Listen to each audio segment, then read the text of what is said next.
एक टपकता कैच पूरे मैच का रुख बदल सकता है। जी हां जी, मैं हूं अनोखा अंकित। नमस्कार, स्वागत है आप सभी का ओए क्रिकेट में। और जी हां, दिन की शुरुआत एक टपकते हुए कैच से हुई, वो भी बिल्कुल सेफ हैंड्स, यानी कि स्टीव स्मिथ के हाथों केएल राहुल का कैच छूट गया और मैच का पूरा रुख बदल गया। लेकिन यहां आपको एक बात बड़े बड़े ध्यान से समझनी चाहिए, सुननी चाहिए, वो ये कि ये डिपेंड करता है ग्राउंड की इंटीरियर पर भी। अब हो सकता है जिस एंड पर हो वहां से बॉल साफ ना दिख रही हो। देखिए, ये एक्सक्यूज नहीं है। ये आप जगह जगह ये ग्राउंड देखिए खुद, कुछ की सीट के कलर्स होते हैं, कुछ का जो स्टैंड होते हैं वो डार्क पिच होते हैं, कुछ अंदर होते हैं ना काफी, तो उसमें शेड से ब्लैकिश होता है, खिड़कियां काली होती हैं, बहुत कुछ मैटर करता है। अगर मैं कानपुर के ग्रीन पार्क की बात करूं तो आप उसके फ्रंट को देखेंगे तो पीली और हरी कलर की एक तरफ जो है वो सीटिंग है और वो वीआईपी इलाका कहलाता है, सामने वाला है ना। और दूसरे वाले एंड पर ब्रॉडकास्टर एंड है, वो वहां पर ऊपर की तरफ कमेंटेटर बॉक्स हैं 2-3। सो ये एक बात है, ठीक है, लेकिन मैं एक्सक्यूज नहीं कहूंगा।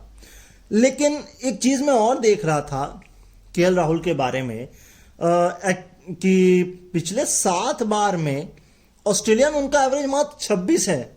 मुझे ये कुछ ठीक लगा नहीं, क्योंकि एक सेंचुरी भी है उनकी 2014 में, है ना। आज भी उन्होंने अच्छा बनाया, पिछले बार भी उन्होंने अच्छा किया था, पर्थ में 77 थे एक बार।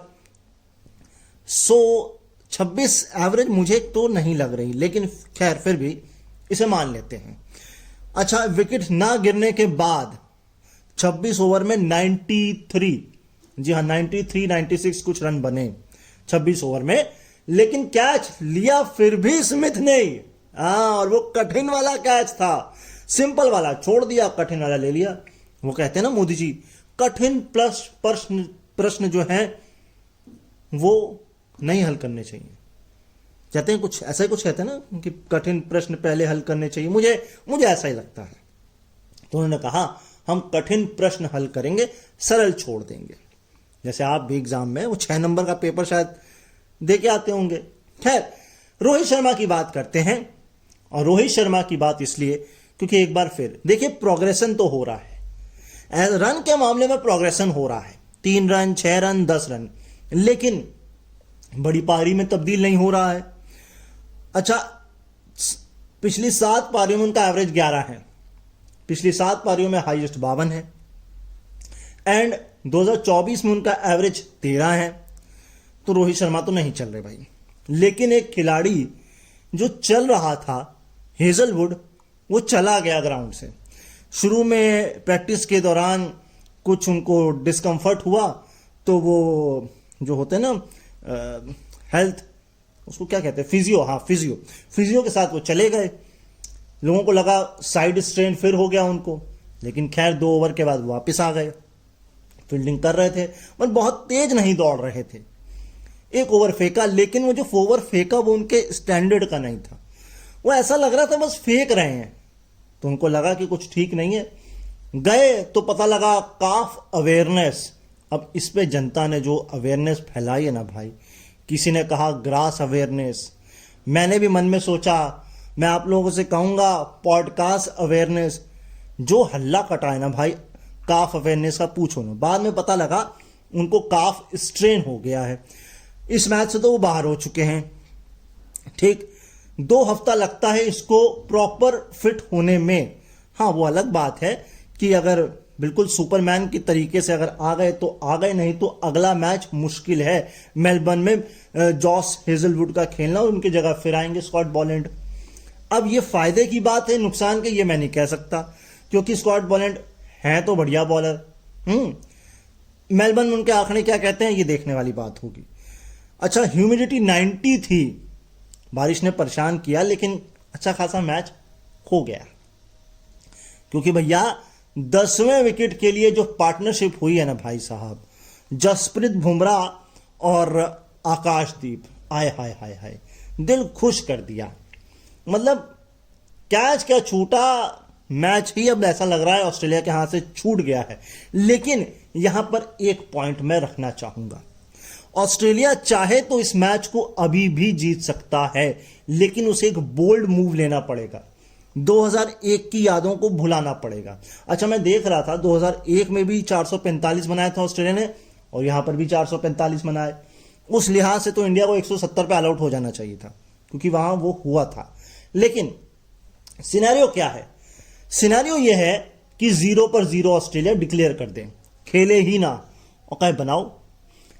सिनेरियो नंबर 2, जितने पर भी इंडिया होती है 250 का ही टारगेट दे, इससे 1 रन ना ज्यादा ना कम। अब फिर वो आप देख लें, या तो इंडिया जीत जाए यहां पर या ऑस्ट्रेलिया, क्योंकि देखो ड्रॉ तो होना ही है। अब या तो आप लड़के ड्रॉ कराएं या मर के ड्रॉ कराएं, ड्रॉ आपको कराना है। और अगर आपको रिजल्ट चाहिए है तो फिर आपको ये करना पड़ेगा, क्योंकि अगर यहां ड्रॉ होता है तो मेलबर्न और सिडनी बड़ा स्पाइसी हो जाएगा, एक चीज। दूसरी चीज, इंडिया को फिर एक ही मैच जीतना होगा, एक या तो ड्रॉ कराना होगा, सीरीज रिटेन हो जाएगी। ऑस्ट्रेलिया को दोनों जीतने पड़ेंगे, तो ये एक पॉइंट है। लेकिन अगर वर्ल्ड टेस्ट चैंपियनशिप खेलनी है तो इंडिया को दोनों जीतने पड़ेंगे। तो बहुत सारे सिनेरियोज फिर यहां पर आ जाएंगे। लेकिन ऐसा है, साउथ अफ्रीका पहुंच चुकी, मुझे ऐसा लगता है सारी लड़ाई अब सेकंड नंबर की है, मुझे ऐसा। क्योंकि देखिए, पाकिस्तान के खिलाफ साउथ अफ्रीका को खेलना है, वहां उलट फेर हो गया, मतलब पाकिस्तान को साउथ अफ्रीका के घर में खेलना है, तो वो मुश्किल है, वो बहुत ही मुश्किल है कि पाकिस्तान जीत जाए साउथ अफ्रीका से। तो साउथ अफ्रीका का तो पक्का है। अब सेकंड स्लॉट ही बचता है, अब या तो इंडिया आ जाए या फिर ऑस्ट्रेलिया या फिर श्रीलंका। लेकिन श्रीलंका को आने के लिए ऑस्ट्रेलिया को अपने घर में जो 2 टेस्ट मैच उसने खेलने हैं वो हराने होंगे।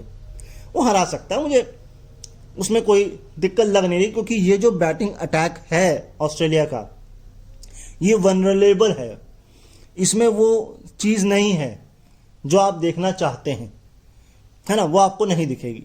चलिए आगे बढ़ते हैं।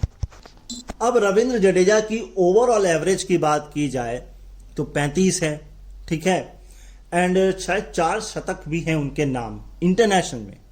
अच्छा, इसके अलावा शायद ये 22वीं 50 भी थी उनकी, है ना। लेकिन ऑस्ट्रेलिया में उनका एवरेज 40 का है, ठीक। लेकिन फर्स्ट क्लास क्रिकेट में उनकी आपको क्या लगता है कितनी 100 है? 2 नहीं, अगर आपको लगता है 3 है। और इससे जुड़ा हुआ एक पॉइंट मैं आपको अभी रुक कर बताऊंगा, क्योंकि वो बहुत कमाल की कहानी है, बिल्कुल एंड में बताऊंगा। क्योंकि नंबर्स क्यों मायने रखते हैं और नंबर्स किसके लिए क्या मायने रखते हैं, या स्टैट्स क्यों मायने रखते हैं, ये पूरा सिनेरियो होगा। लेकिन एक मुद्दा फिर छेड़ दिया सुनील गावस्कर ने यहां पर। अब वो छेड़ क्या दिया, या यूं कहें डैरन लेमन और सुनील गावस्कर और एक और जो कमेंटेटर थे, उन्होंने ये छेड़ा कि भैया ये जो ऑस्ट्रेलिया है जिसमें हेजलवुड है, ये पूरी फेरिस्त है, एजेड फेरिस्त है, ये कब रिटायर होगी? या इन्हें बाहर करना चाहिए, या इनको खुद बाहर हो जाना चाहिए? जस्ट लाइक चैंपियंस अपने आप खुद बाहर हो जाओ, गिलक्रिस्ट हो गए, काफी सारे खिलाड़ी हो गए, माइकल क्लार्क हो गए, बहुत सारे खिलाड़ी, है ना, मैग्राथ हो गए, शेन वॉर्न हो गए, बस इनको लगा कि हाँ हो गया और चलते बनो। अच्छा, इसमें डैरन लेमन का ये कहना था कि ये जो सेलेक्टर है उसको देखना चाहिए। उनका ये कहना था जो जॉर्ज बेली हैं वो थोड़ा टीम से कुछ ज्यादा ही कनेक्टेड है, मतलब इमोशनल कनेक्ट हैं। उनका ये भी कहना था कि सेलेक्टर्स को ग्राउंड पर जाकर मैच देखना चाहिए, ना कि अपने टैब्स पर टीवी पर बैठ के मैच देखना चाहिए अगर आपको टीम सेलेक्ट करनी है। भाई बात तो ठीक है। इसके अलावा इंडिया में सुनील गावस्कर ने बोला, पहले तो ऑस्ट्रेलिया के कमेंटेटर ने या डैरन लेमन ने क्या बोला वो बता देता हूं, कि इंडिया में क्या है कि यंग और जो सीनियर्स हैं उनका मिक्सचर है। इसका आईपीएल भी एक कारण है। देखिए सर, आईपीएल को आप कृपया इंटरनेशनल क्रिकेट के लिए कंसीडर ना करें, बहुत बढ़िया होगा। लेकिन बात यही है कि इंडिया के पास बेंच स्ट्रेंथ बहुत अच्छी है, वो यंगस्टर्स को भी मौका देते हैं, सीनियर्स को भी खिलाते हैं। ऑस्ट्रेलिया में ये हो नहीं रहा है। यंगस्टर्स को मौका तभी मिलता है जब कोई इंजर्ड होता है, नहीं तो नहीं मिलता। वो बिल्कुल एक पैटर्न पे बिल्कुल लकीर की फकीर की तरह चले जाते हैं कि जब तक खेल सकते हो खेलते रहो। हाँ, मेंटल फिटीग हो गया है, रोटेशन चाहिए है तो अलग बात है, लेकिन नहीं तो आप खेलते रहो। अब इस पे सुनील गावस्कर ने एक बात बोली, और वो बात ये थी कि इंडिया में एक मेन सेलेक्टर होता है और बाकी 5 सेलेक्टर और होते हैं। टोटल कितने हो गए? 6। अब ये क्यों होते हैं? East zone, west zone, central zone, north zone, इन सबके अपने अपने रिप्रेजेंटेटिव होते हैं। ये ग्राउंड पर जा जाकर मैच देखते हैं, फिर कंबाइंड बीच में एक इनफॉर्मल मीटिंग होती है। फिर जो फॉर्मल मीटिंग होती है उसमें कप्तान को भी बुलाया जाता है, कोच को भी बुलाया जाता है, सारे सेलेक्टर भी होते हैं, लेकिन कप्तान और कोच से सिर्फ इनपुट्स लिए जाते हैं। वो वोट नहीं काउंट कर सकते खिलाड़ियों के लिए। ठीक है भाई, मान लेते हैं। अगर ऐसी बात है तो फिर गंभीर ने कितना फोर्स किया होगा वरुण चक्रवर्ती के लिए, सोचिए, या नीतीश के लिए, हर्षित के लिए। ये एक बात है। वैसे तो बात यह भी है कि हो सकता है अजीत अगरकर ने ही खुद डिसीजन लिए हों, लेकिन कल जो मैंने बात बोली थी कि पाकिस्तान में 12 या 13, में उस बात को वापस लेता हूं। क्यों? क्योंकि जब यहां 5 है तो हो सकता है वहां भी यही लॉजिक होता हो कि अलग अलग जोन होंगे, है ना। लेकिन पाकिस्तान इतना बड़ा तो है नहीं जितना बड़ा इंडिया है, तो मैं अपनी बात को क्यों वापस लूं? बताइए, क्यों लूं? लिखा, छोड़िए, थामा।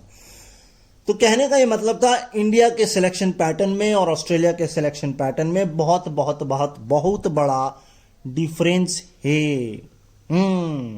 अच्छा, पाकिस्तान से एक बात मुझे याद आ गई। साल 2020 से, कोविड के बाद से शायद, या कोविड के समय से ही ले लीजिए, मुझे लग रहा है कोविड के बाद से लेनी चाहिए, 13 सीरीज खेली हैं टेस्ट, जिसमें 5 जीती हैं, 5 हारी हैं, तीन जो है वो ड्रॉ करी हैं। ठीक है, अब ठीक है भैया, क्या ही किया जाए।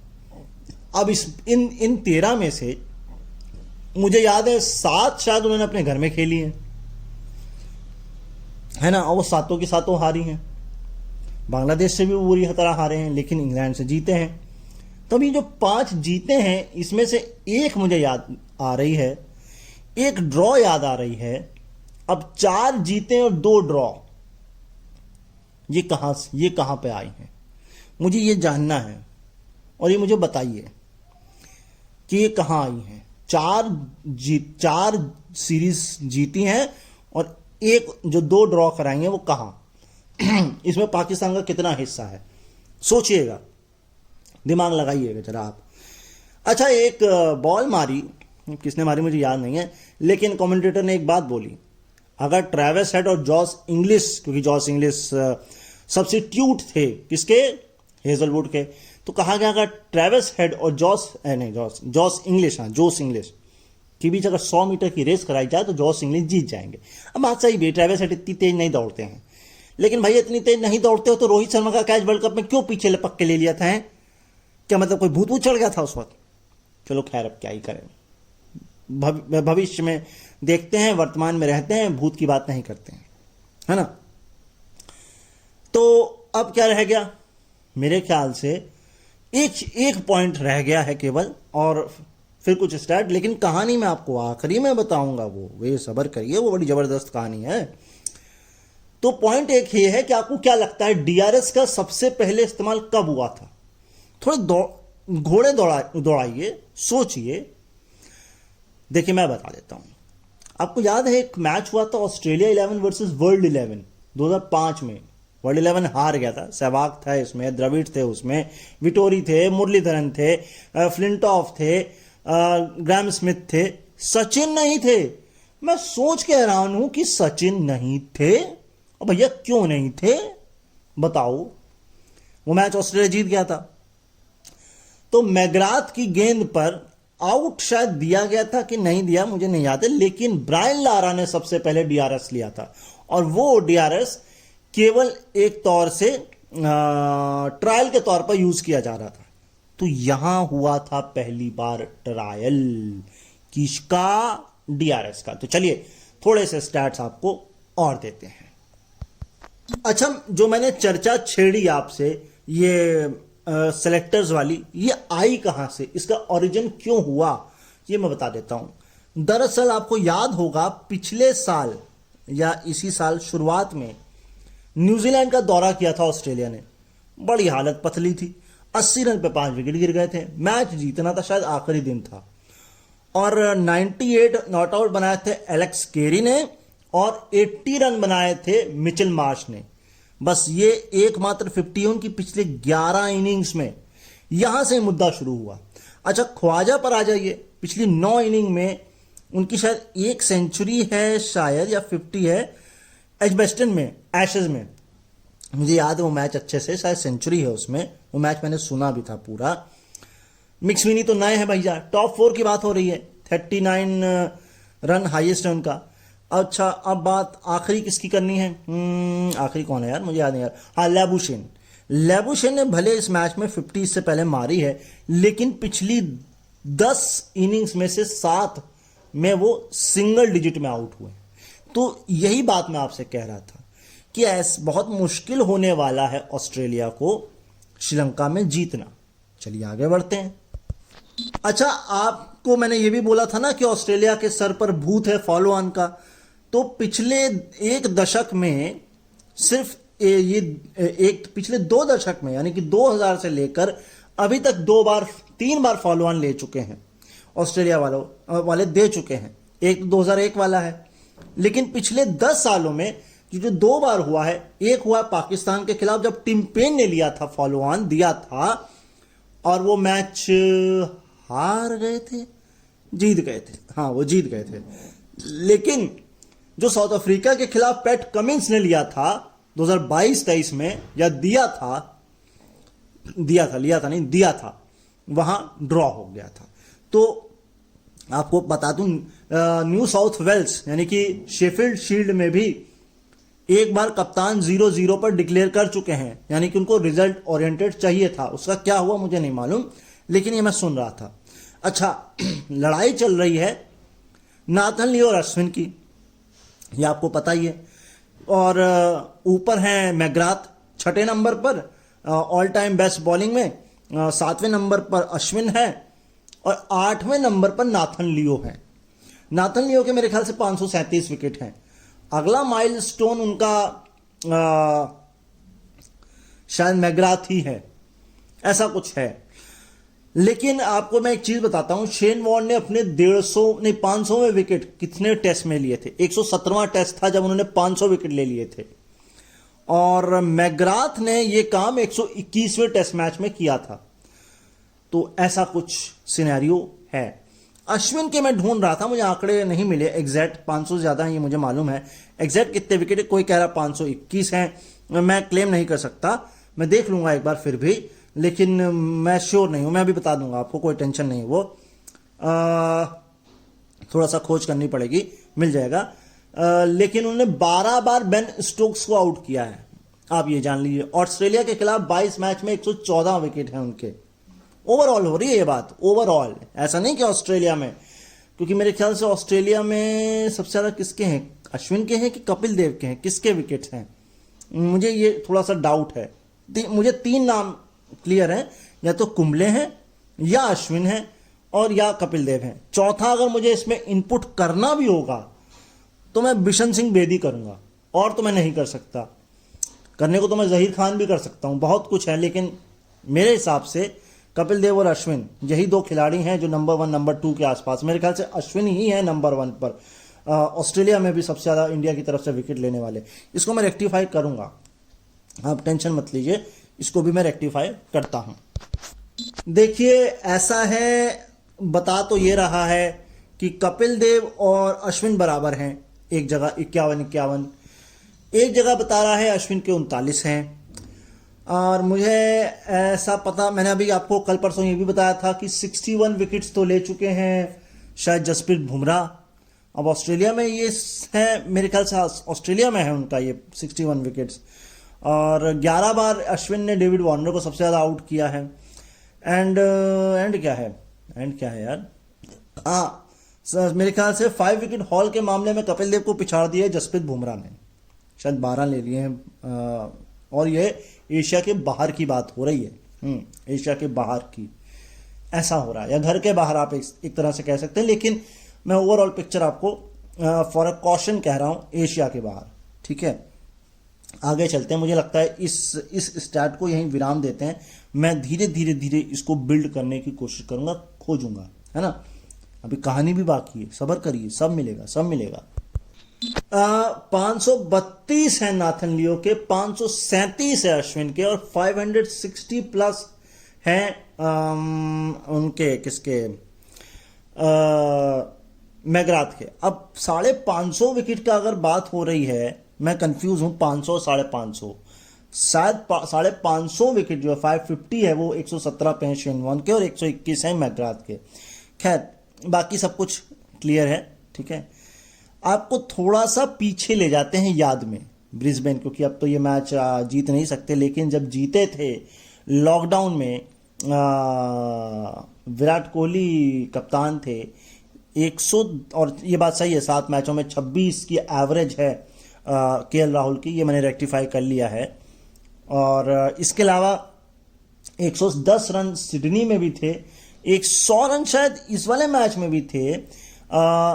पहली इनिंग में 360 रन ऑस्ट्रेलिया ने बनाए थे। इंडिया का एक समय स्कोर था जो फेमस मैच हुआ था और सीरीज भी जीती थी इसी ब्रिस्बेन के ग्राउंड पर, तो 186 पे 6 था, लेकिन वॉशिंगटन सुंदर 62, शार्दुल ठाकुर 67, 123 रन की पार्टनरशिप। सेकेंड इनिंग में 89 नॉट आउट ऋषभ पंत। शुरुआत की थी 5वें दिन की 4 पर 0 से, और 328 पर 7 बनाए थे। हा, विराट कोहली कप्तान थे। कप्तान विराट कोहली कैसे, तो वो तो लीव पर थे अगर मैं गलत नहीं हूं तो। ये कंफ्यूज कर रहे हैं। इस मैच में क्या अजिंक्य रहाणे कप्तान नहीं थे, मैं अगर गलत नहीं हूं तो? हाँ, है ना। तो खैर इसको रेक्टिफाई इसको भी किया जाएगा, लेकिन इसको आप देखिएगा एक बार जाकर के इस मैच को, ये मेरा कहने का मतलब था। तो आगे चलते हैं एक और स्टैट की तरफ। केएल राहुल का कैच छूटा, केएल राहुल ने पार्टनरशिप करी जडेजा के साथ। अगर ये 5वें विकेट की थी, नहीं 6ठे विकेट के लिए, 5 विकेट गिर चुके थे, 6ठे विकेट के लिए सेकेंड हाईएस्ट पार्टनरशिप की है ऑस्ट्रेलिया में इन दोनों ने मिलके, क्योंकि जो पहली हुई थी वो 1967 में हुई थी 119 रन की, उसके बाद अब ये हुई है। तो सोच लीजिए कितना लंबा वक्त जो है वो बीत गया। भाई जिस खिलाड़ी ने आपको पहुंचाया, एक की तो बात कर ली केएल राहुल की, जडेजा की भी बात कर ली, लेकिन आकाशदीप की बात अगर नहीं की तो फिर क्या मतलब हुआ। फर्स्ट क्लास क्रिकेट में इस भाई साहब का हाईएस्ट स्कोर है 53, वो भी शायद नॉट आउट है 18 गेंद में, और ये आए थे 714 पे जब 7 विकेट गिर गए थे। हाय हाय हाय, उसके बाद फिर बचा ही क्या था, फिर तो फोड़ना ही था। खैर इनका टेस्ट में हाईएस्ट 17 है और एवरेज 11 की है, शायद 46 मैच खेले हैं।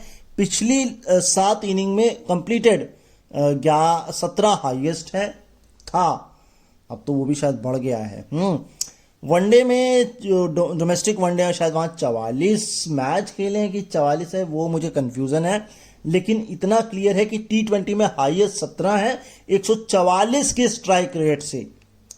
ठीक है, ऑस्ट्रेलिया के खिलाफ नंबर 10 की बैटिंग पर ऑन एवरेज जो स्कोर आता है, 2020 से बात हो रही है, 13.5 है, और ये उससे भी ज्यादा है। अच्छा, आपको याद होना चाहिए सिडनी में शायद 86 रन की हाईएस्ट पार्टनरशिप की थी पाकिस्तान के मीर हमजा और उसके साथ एक और खिलाड़ी थे, वो नाम मैं भूल रहा हूं, वो हाईएस्ट पार्टनरशिप, तो वो मैच भी मैंने सुना हुआ है। तो ये था, है ना, आकाशदीप के बारे में और आखिरी विकेट्स की पार्टनरशिप के बारे में। थोड़े से और स्टैट्स देखते हैं, मिलते हैं, नहीं तो वाइंड अप करते हैं। स्टैट बड़ा एक प्रिसाइजली हाथ लगा है, ये है कि 2024-25 के सीजन में फर्स्ट इनिंग में एवरेज, मैं तो अब 11 ही कह रहा था, मगर वो 11 पिछली 7 इनिंग में थी। अब ओवरऑल सुन लीजिए, नीचे से शुरू कर रहा हूं। रोहित शर्मा 8.85 का एवरेज, विराट कोहली, ये 2 लेजेंड है भैया, 9.12, यशस्वी जायसवाल 25.62, ऋषभ पंत 26.62, शुभमन गिल 31.83, रविंद्र जडेजा 37.16 और केएल राहुल, जिसको आप लोग बहुत हेट करते हैं और उसको थाली का बैगन कभी इधर लुढ़कते हैं कभी उधर लुढ़काते हैं, 38.5 का एवरेज है इन भाई साहब का। कहानी बची है, जाना मत कहीं, वो कहानी बताऊंगा तो बहुत मजा आएगी आपको।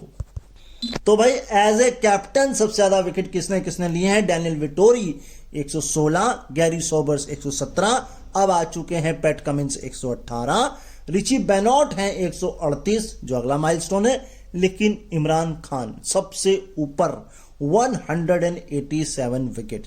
लेकिन जरा उस मूवमेंट को याद करिए, जब आकाशदीप ने वो जो शॉट मारा उसके बाद जो अपने सीने पर जो बैज था उसको जो ठोका है ना, और ग्राउंड और जो पवेलियन में जो जश्न हुआ है, लग तो ऐसा रहा था टेस्ट मैच ही जीत गए हूं, लेकिन भाई फॉलो ऑन बचाया है। ये बहुत बहुत बहुत बड़ी वाली बात है, वो भी ऑस्ट्रेलिया में, ऑस्ट्रेलिया के घर में। लेकिन लेकिन लेकिन लेकिन प्रॉब्लम ऑस्ट्रेलिया के साथ ये है कि उसका एक fast bowler, premium fast bowler नहीं है उनके साथ, बॉलर टायर्ड हैं। तो ये तो एक मसला है। हेजलवुड होते तो कहानी कुछ और होती। अब वो मैच में नहीं है, तो अगर फॉलो ऑन नहीं भी खेलना है और ऑस्ट्रेलिया अगर 50-60 रन कुछ बना करके कहता है 1 घंटा खेलने के बाद, तो कम से कम विराट कोहली बाकी खिलाड़ी थोड़ा ईज में रहेंगे कि हाँ हेजलवुड तो एटलीस्ट नहीं है। ये ऐसी बात है। यहां एक बात और जोड़ दूं, ये जो उन्होंने आपको एक मैच याद होना चाहिए, अभी जो पिछली एसेज हुई थी, चौथा टेस्ट मैच, वहां भी बारिश ने खलल डाला था, मैच ड्रॉ हुआ था, और वहां तो इंग्लैंड ने बैटिंग करके गलती की थी। यहां मुझे लगता है ऑस्ट्रेलिया ने बैटिंग करके गलती करी। अब की है कि नहीं की है ये तो रिजल्ट ही बताएगा। 2 ही पॉसिबिलिटी हैं। अब 2 भी नहीं है पॉसिबिलिटी, एक ही पॉसिबिलिटी है, और वो है ड्रॉ। दूसरी तब है जब ऑस्ट्रेलिया अपना कोई बोल्ड रूप दिखाए, बहुत ही बोल्ड रूप। एक तो दोनों तरफ से मिलाकर अभी तक के सीरीज में 11वीं 50 मारी है जडेजा ने, और लेकिन कंट्रोल जो था वो 90% था। ठीक है, शॉट कंट्रोल जिसे आप कहते हैं, मतलब फॉल शॉट नहीं थे। लेकिन इस सेशन में, आज के दिन में, एक सेशन में 32 ओवर फेंके, पहला सेशन लंच तक, इंडिया ने सिर्फ 12.4% फॉल शॉट किए हैं, या ऑस्ट्रेलिया करवा पाया है। और ये सबसे वर्स्ट था अभी तक की इस सीरीज में, जब एक सेशन में एटलीस्ट 10 से ज्यादा ओवर हुए हैं। यानी कि इंडिया ने फॉल शॉट नहीं खेले, संभल कर खेला है, और उसका हमको मिला भी है फायदा। अब देखिए, फॉल शॉट तो खेला है यशस्वी ने, शुभमन गिल ने भी खेला है, उसमें कोई डाउट नहीं है, और वो मजबूर किया भी है ऑस्ट्रेलिया ने खेलने पर। एक कप्तान ने दूसरे कप्तान को सबसे ज्यादा बार कब कब आउट किया है, ये लेटेस्ट नंबर आ गया है 4 पर। पैट कमिंस ने रोहित शर्मा को, इसके ऊपर किसने किया है, पीटर मे को आउट किया है रिची बेनॉट ने 4 बार। क्लाइव लॉयड को कपिल देव ने किया है 4 बार, एंड गुलाब राय रामचंद्र को रिची बेनॉट ने किया है 4 बार। सुनील गावस्कर को इमरान खान ने किया है 5 बार, और 5 ही बार जो किया है टेड डेक्स्टर को रिची बेनॉट ने। हाय हाय हाय, रिची बेनॉट, इसकी चर्चा एक लड़के ने मेरे साथ करी थी, और वो हमारे इस शो पर भी आ चुके हैं कई बार स्टैट्स लेकर। तब नहीं जानता था, अब इनको जान रहा हूं, काफी लेजेंड है ये। तो एवरेज तो मैंने आपको बता दी रोहित शर्मा विराट कोहली की, हाईएस्ट भी सुन लीजिए 24-25 सीजन में 23 है रोहित शर्मा का और 47 है विराट कोहली, 50 भी नहीं आई है भाई। तो ये 52 कहां से आंकड़ा आ गया, है ना, ये सोचने वाली बात है एक। खैर, अब आते हैं कहानी पर। हाँ जी, अंत में ये कहानी देखिए, स्टैट बहुत इंपॉर्टेंट है, ये कहानी ये बताती है कैसे, सुनिए।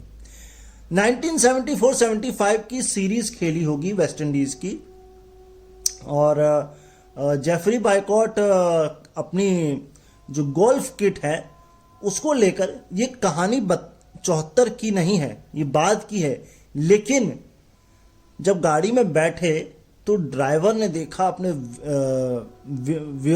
रियर मिरर में कि जेफरी बॉयकॉट, वो कहता अरे सर मैं आपका बहुत बड़ा फैन हूं, आपने 74 में बहुत कमाल किया था, ओए होए आपने पहली इनिंग में बनाए थे 95 और दूसरी इनिंग में बनाए थे 107, और इसके अलावा जो है टोनी ग्रेग को अवार्ड दे दिया गया था, उन्होंने 8 विकेट निकाले थे, as a spinner fast bowling, as a spin fast bowling कराई थी, आपको देना चाहिए था।